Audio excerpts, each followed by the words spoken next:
Hello everyone, good morning. আজ নিয়ে এসেছি একটা হেলদি সালাদ রেসিপি।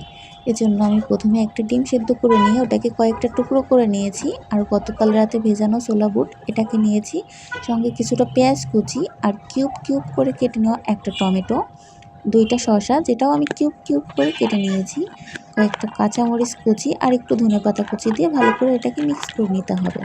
এবার আমি এর মধ্যে অ্যাড করব চিংড়ি মাছ ভাজা, যেটাকে আমি অল্প একটু তেলে গোলমরিচ গুঁড়ো দিয়ে ফ্রাই করে নিয়েছি। এবার এটাকেও মিক্স করে নিয়ে দিয়ে দিব সালাদের ড্রেসিংটা। এটাতে আছে টক দই, এর মধ্যে আমি দিয়েছি হালকা লেবুর রস, চিলি ফ্লেক্স, গোলমরিচ গুঁড়ো আর একটু সরিষার তেল। এটা দিয়ে ভালোভাবে মিক্স করে নিব সালাদটাকে, যেন সম্পূর্ণ ভালোভাবে মিশে যায়। এবার আমি এতে অ্যাড করব চিয়া সিড, যেটা আমি 30 মিনিট আগে ভিজিয়ে রেখেছিলাম।